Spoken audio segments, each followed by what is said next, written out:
Final Fantasy VIII gets a lot of hate, and a lot of it is warranted. But is it truly as bad as our brains make it out to be? Hi, I'm Professor Birb, and today we're deep diving into more nonsense. I've tried to play Final Fantasy VIII on at least 4 previous occasions, and each time I've stopped after a certain point mostly because of boredom. The world itself is bland compared to other entries in the series, the characters don't have enough of a pull to keep me invested, the draw system is such a terrible idea that whoever dreamt it up should be kissed. By me. But is it really that bad? Or has my timing just been completely off? Let's find out!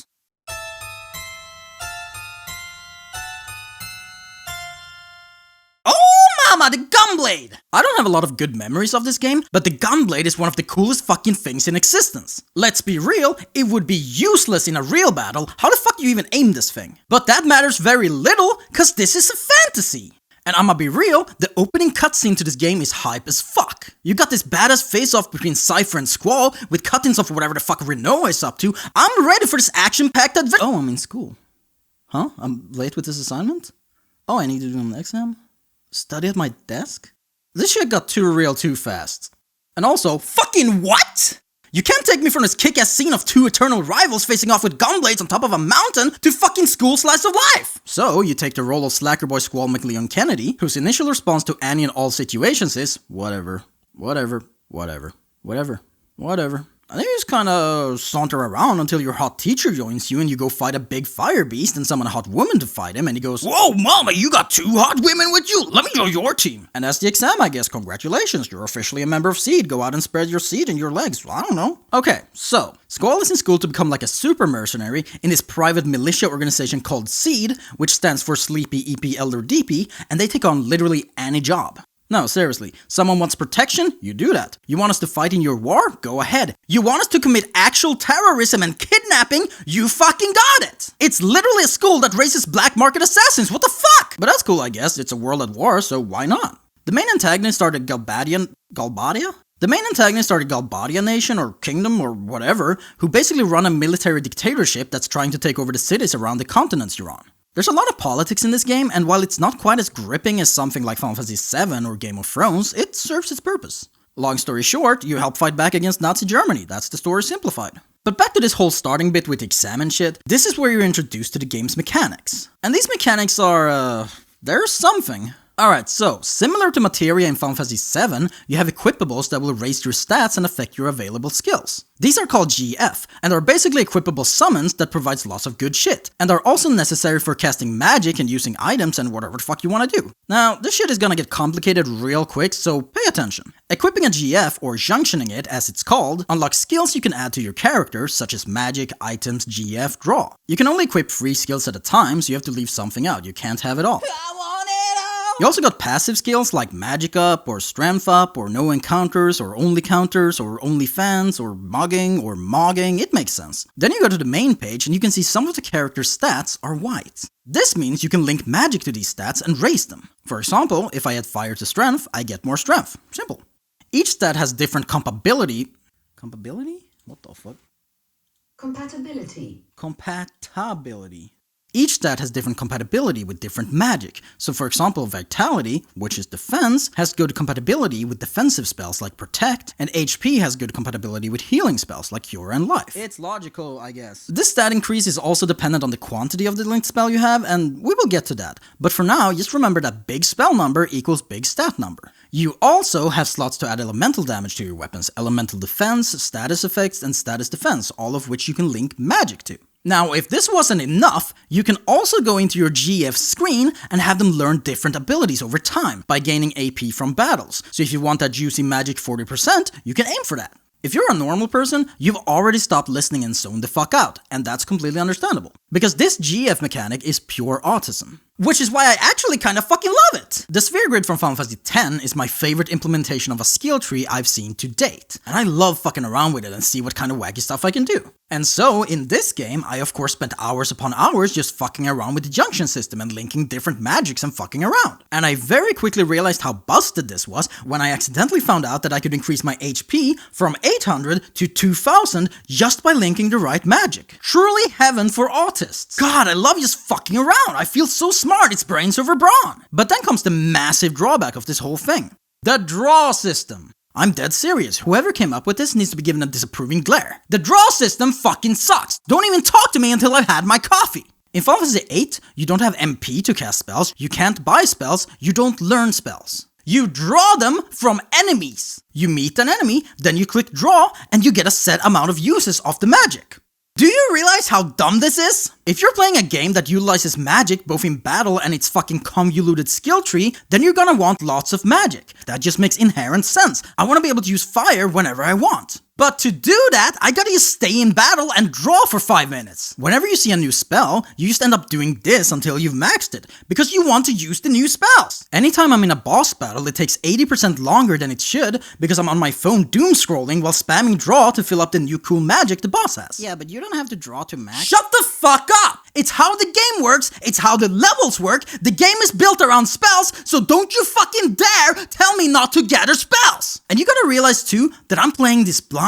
Aside from Fizzy spoiling the plot twist for me, God damn it, Fizzy! The only things I know about this game is from playing it myself. I've never looked anything up about this game, not even the story, because I haven't cared about it. So the experience I'm having is the intended first time experience, where you just draw and draw and draw and draw and draw and draw. But here's the kicker, and what y'all have been yelling at me about in the comments. You only need to draw magic at the start of the game. After a while, you reach a point where you learn the refine ability from your GFs. This shit lets you refine items into magic, which is way quicker than drawing.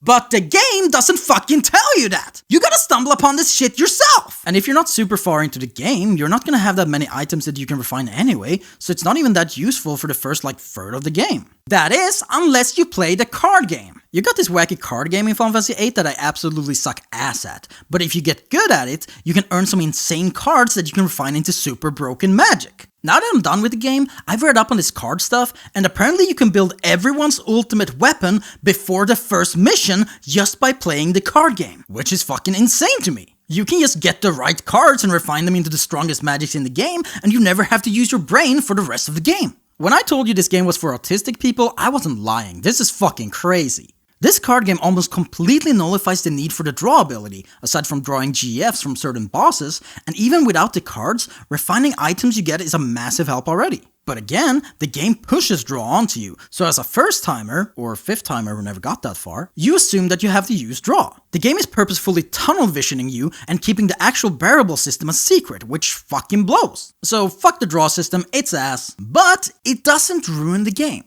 A lot of complaints I've heard from others who had a similar experience to mine has been about how the draw system sucked, and it felt annoying and dissatisfying to have to keep stopping what you're doing to gather magic. Like seriously, most of my playthrough looks like this, it's not fun. But knowing there are ways around this redeems it a little bit, and I'm willing to accept that it doesn't hold as much power over the initial gameplay as one might think. And yet...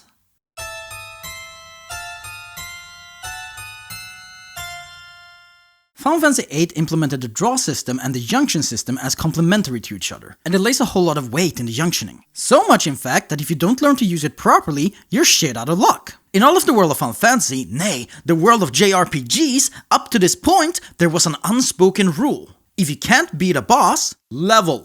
Grind and get stronger until you can. Well, Final Fantasy VIII decided that rule sucked and implemented level scaling. Level scaling! In a JRPG! What kind of pills you popping for that to make sense? That's as delirious as Bam Margera's fucking made-up language. What is bro on about? So B is the B before cause. So cause is a D. Level scaling is fucking stupid, and I will never abide by it. Oh, I don't know how to balance my game. I'm just gonna automate it so I don't have to use my brain. Fuck you! And to balance this out, they made junctioning so fucking broken that it's the only way to play this game. If you don't junction, too bad, go play something else. It just makes me mad, dude, fuck's sake. I love junctioning personally, but I don't like being forced into it. In Final Fantasy VII, you could either master materia and all its intricacies, or you could grind levels and get stronger with the basics, and both approaches were completely valid. Not in Final Fantasy VIII! But this isn't even that big of an issue, because Final Fantasy VIII is, not that hard. I'm serious, most bosses are just a time slog rather than anything else. They got big HP, but they don't really do anything. Attacks tend to be very forgiving, you have plenty of time to recover if you need it, and if you really don't give a fuck, just spam your GFs and they'll take hits for you and deal big amounts of damage. And that's before you even start junctioning properly. I didn't have any vitality stat increases in most of the first half of the game because I didn't know what it did, and bosses still weren't hitting hard enough for this to be a problem. As long as you keep throwing heals every other turn, it'll take forever to be in any actual danger. And to yet again balance this poor design choice, the game dev said, but actually you want to be low health cause that's when you use your limit breaks.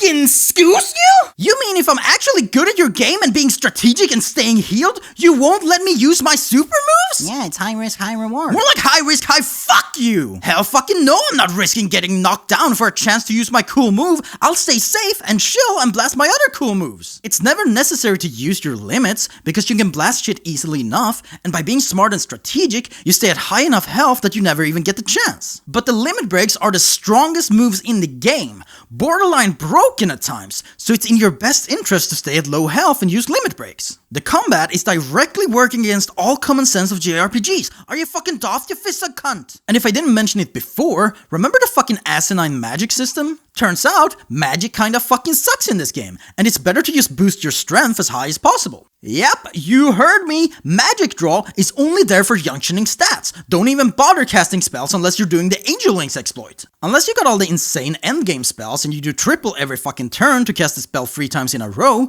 you're better off just slamming that attack button or exploiting the system by constantly keeping your characters low so you can spam their limit breaks. Retsukuken is absolutely busted to the point there's no reason to ever do anything else. If you go on any guide for any boss in this game, everyone just says, yeah, you spam Retsukuken and it should be fine. Well, you can choose not to do that. And you can choose to suck my nuts! I specifically haven't played with limit breaks exploits because I want to use magic and try strategies and mess around like in any JRPG. But because of how the game is balanced, there's almost no point to not use limit breaks because magic deals shit damage in comparison and all bosses are just massive HP sponges. Oh, lives in a pineapple under the sea. Tetsuya Nomura! But I'll have you know, despite all my rage, I actually do like this game. Still, that doesn't change that it has some really poor choices when it comes to game design. It's the same with Dark Souls 2, a game that I actually really like, but is pretty damn garbage. But my enjoyment of something doesn't change the quality of it. I have a very simple method to measure whether I find a game to be objectively good, and all it involves is a single question. Could I, with good conscience, recommend this game to someone? If the answer is yes, then most likely, there are objective positives that lay the net gain at a plus. There are of course variables to be considered, like the person's interests and values, but if you talk in general, then the method works. I'm a stark enjoyer of MapleStory, and I would never recommend that to anyone. In its current state, it's fucking horrendous, and even back in the day, it was an absolute grindfest. Persona 5 has some problems with story and pacing in the later parts of the game, and wastes a lot of time on one-dimensional characteristics with little to no payoff. I love Ryuji, but boy literally just goes, for real, the whole game, my guy, be a person! And yet, Persona 5 is a game I highly recommend to most anybody, if only just to experience the fantastic aesthetics and vibes. Fantasy Life, the game that got this whole thing a-rolling, is a game I've lost over 700 hours in, one I can always just pop into my 3DS and vibe with, yet I hold strong reservations on who I recommend it to, because it's very much an acquired taste. It's absolutely banger, but not universally so. My own enjoyment isn't a driving factor, because if it was, then I would force everybody to play Terraria with me all the time. It's my favorite game, let's play Terraria, Ani! And in that same manner, I judge Final Fantasy VIII. There are some really standout flaws and problems this game has that I can roll with and accept, but that would push this game into my no recommend zone. But we're not quite done, so I can't make my decision yet. Because this is a Final Fantasy game after all, and what is Final Fantasy without its story?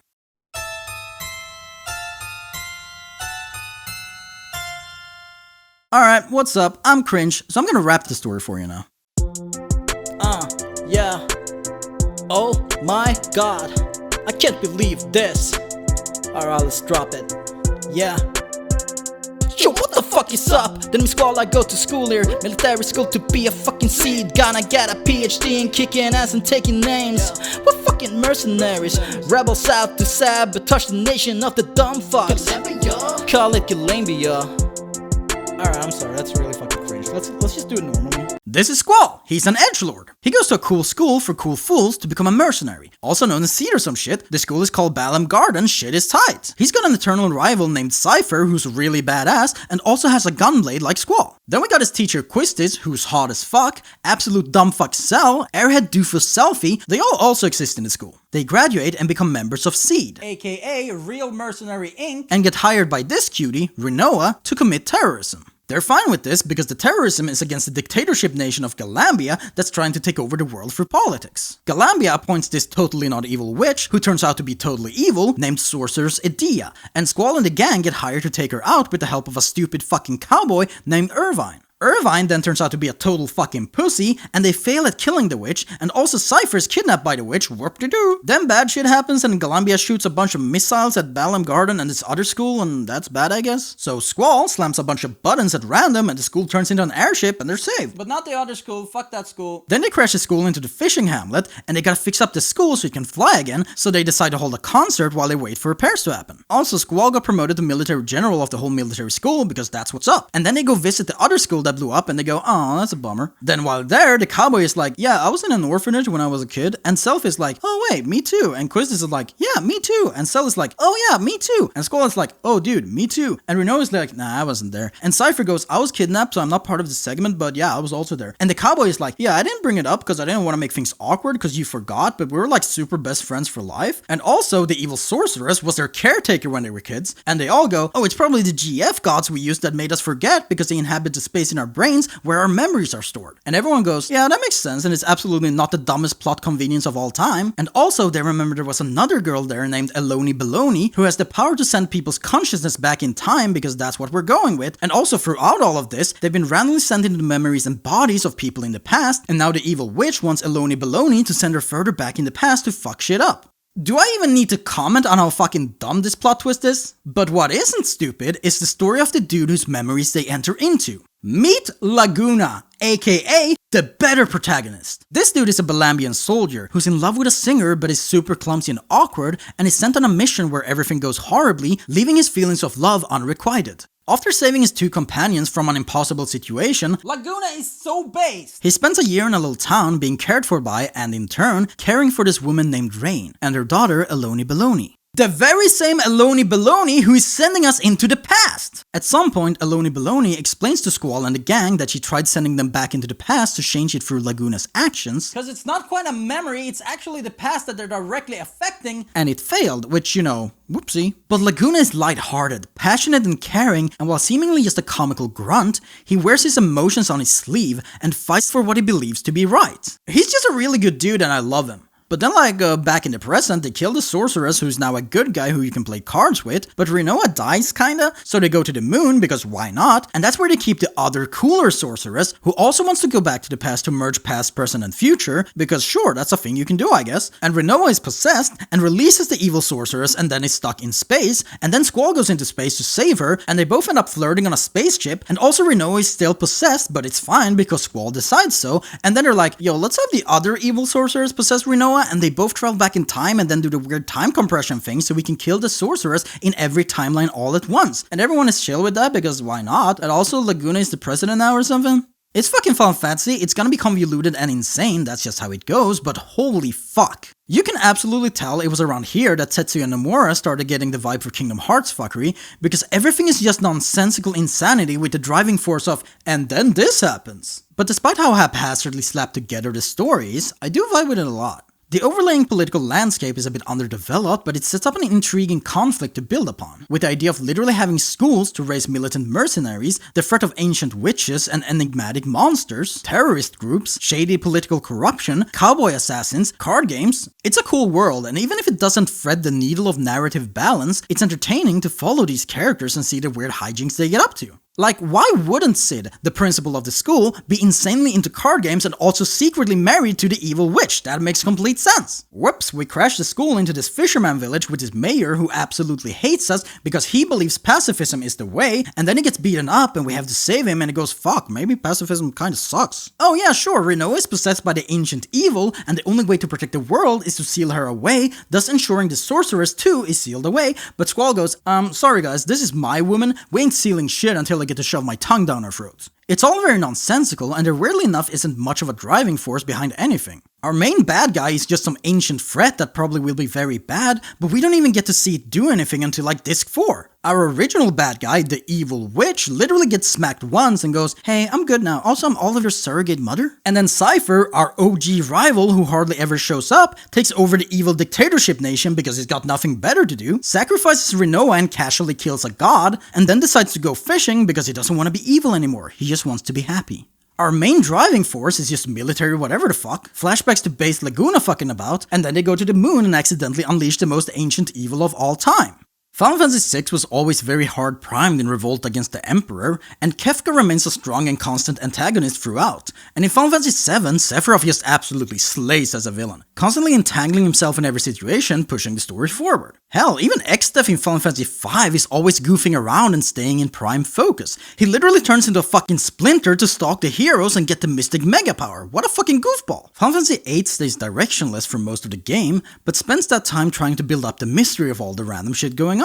And then that mystery is just more nonsense and you go, what the fuck am I playing? And Cell shreds Freebird while your date yells at you for not going to therapy. Fucking help!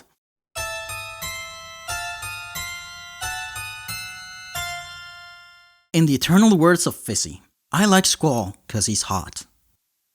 Cool?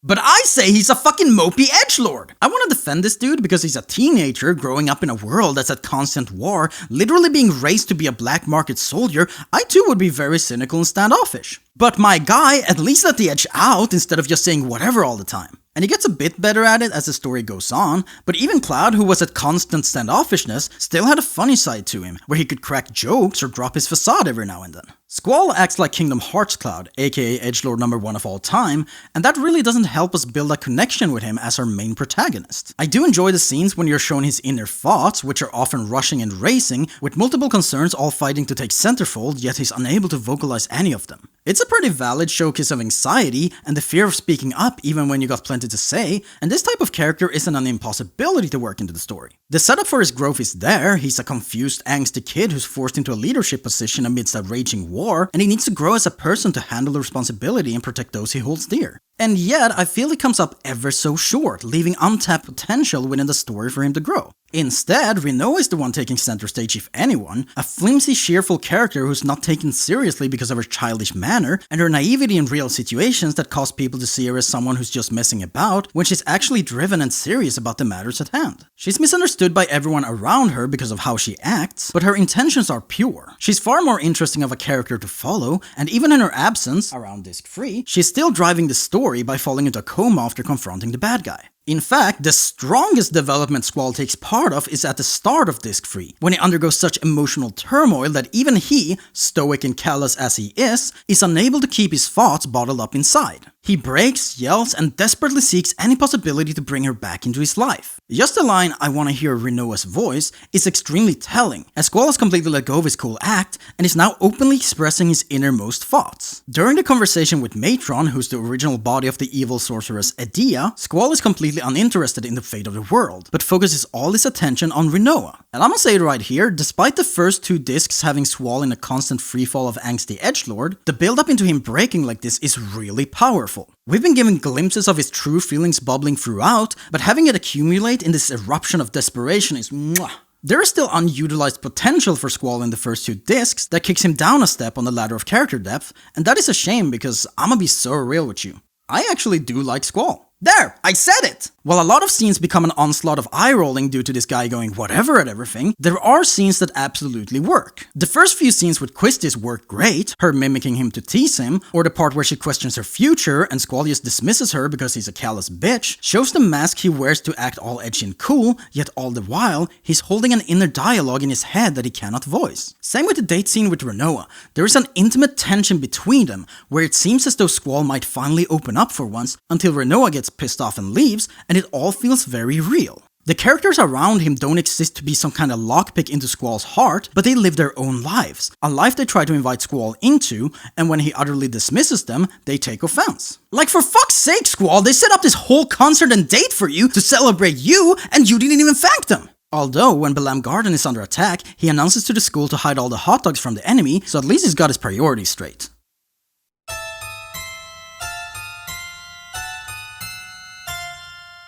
Waifu alert! Autistic waifu approaching! God, I love Fujin so much. Look at this autistic creature. All they're willing to muster in way of conversation is a single word, at full volume. That's pure autism right there, and I am in love. Mwah! Ow, your love hurts!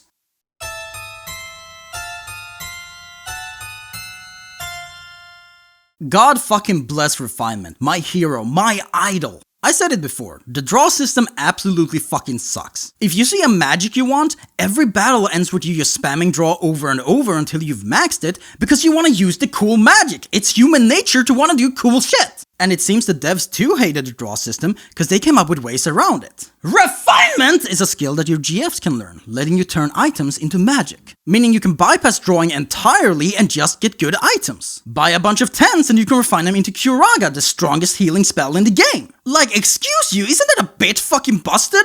And if you're like me, you have not even once used an item in its game, because you can only equip 3 battle commands, and I need my magic, GF, and draw equipped at all times. This means all the items I pick up are fucking useless to me. But thanks to refining, I can just convert that shit into magic, and I'm good to go. Obviously it takes a bit until you can properly refine everything you want, but had I known about this mechanic before, maybe I wouldn't given up on this game the last 4 times I tried to play it.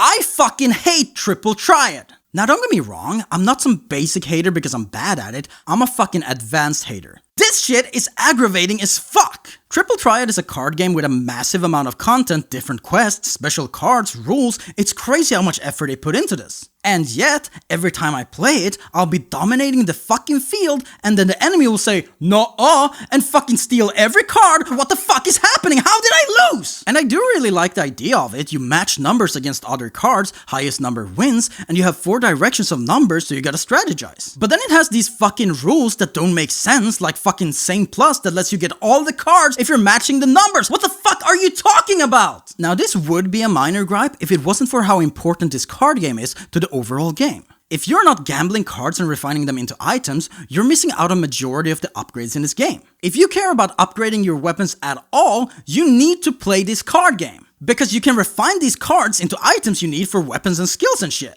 I played roughly 30 hours and was only able to upgrade my weapons once or twice, which felt really weird because I kept getting these weapon magazines bragging about cool weapons I don't have, and I kept finding weapon shops that wouldn't let me buy shit. And that's because enemies hardly ever drop anything of value. If you're expecting enemies to drop what you need, you're a fucking idiot. In any other RPG with an upgrade system, you get frequent enemy drops that tip you off that you can grind yourself some materials for upgrades. Final Fantasy VIII does not. So most upgrades end up locked behind this RNG bullshit card game, and if you don't want to have to keep drawing over and over, it's in your best interest to play this card game as well. Because you can refine most cards into items that you can then refine into magic, so you don't have to spend every battle bored out of your mind just spamming draw. Die-hard fans of Final Fantasy VIII seem to swear by the Triple Triad card game as their lord and savior, and the amount of people who talk about just playing Triple Triad for hours to get all the final weapons and super magics before even leaving the first area is crazy. As I said before, Final Fantasy VIII is autism heaven. But this card game has so much content put into it, it's fucking bonkers. There's full side quests just about these cards, a plenitude of one-of-a-kind specialty cards to look out for, loads of specialty rules that spread between regions. It's like a full game in of itself. I wish I knew what the fuck was going on because Jesus, they spent so much time creating this, but I just lose every time I try, like what the fuck?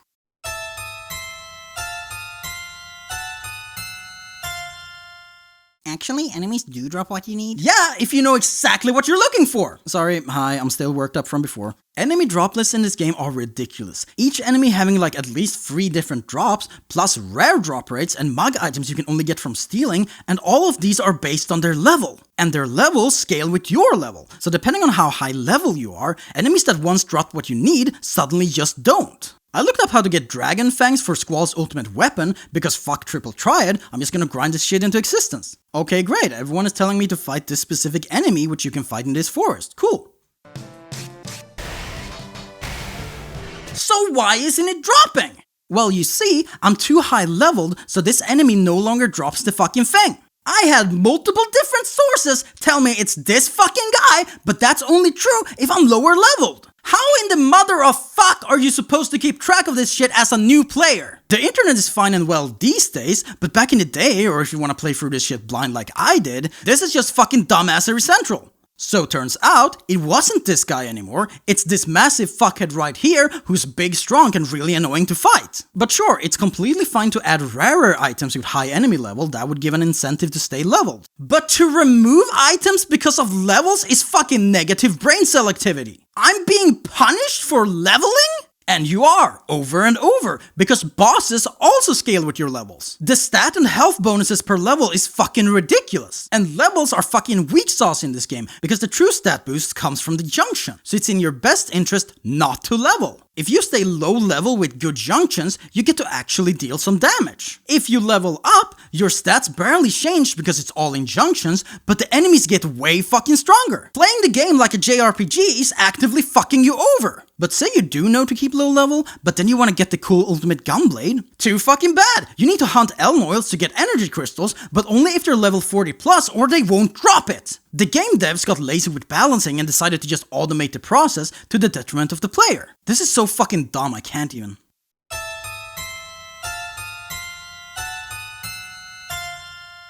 Every now and then, for absolutely no reason, you're forced into playing some weird-ass minigame that they barely explain to you, and you start ripping your dick off because of how aggravating it is. When I was a kid, I got to this train section where you gotta input codes while dudes are running back and forth to fuck with you, and they drop the instructions of this minigame together with all the exposition of the story and what they're doing with these trains, and it all ends up mushed together. You're feeding me too much info, one thing at a time! Okay, so you hang down, and the red guy cares about movement or sound or something, and the blue guy, and you look over, and she yells the code. Oh wait, they're fucking coming over, gotta get up, get down, I fucked up the code, okay, but the guy's on the way. It's just too convoluted. And then you do some other mission, and oh, what the fuck, why am I getting beat up? Okay, open the door, jeez, oh fuck, now we're fighting on a wire, what the fuck? And you get like 3 different commands of like punching or defending or kicking, and you click everything, but Squall only does what you want sometimes, so you just mash the buttons until you win. Why didn't they explain this shit? Same with the dragon. No explanation, just go. I died so many times to this fucking dragon because they don't explain, so you gotta hold down the guard button. Like fuck's sake, you can't jump scare me with this shit and then refuse to tell me how to do it. Fuck off, Nintendo.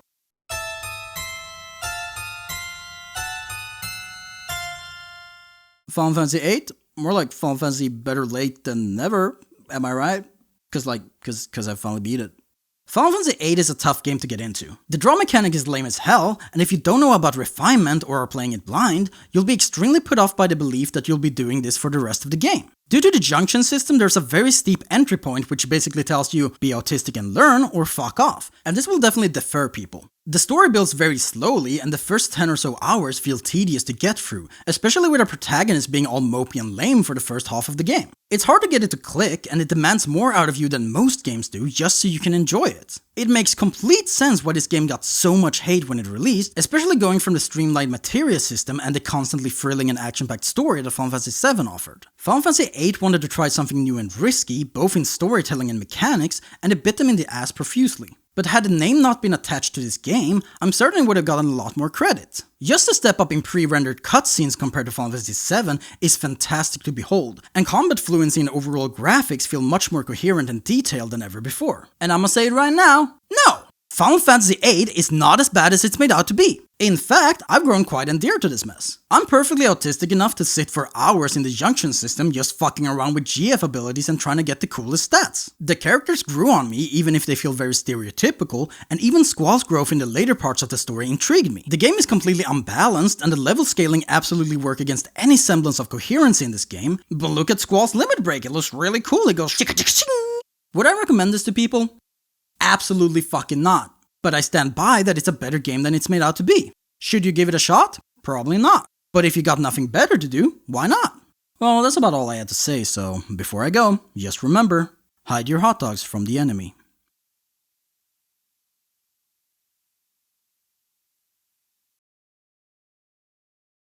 Bye.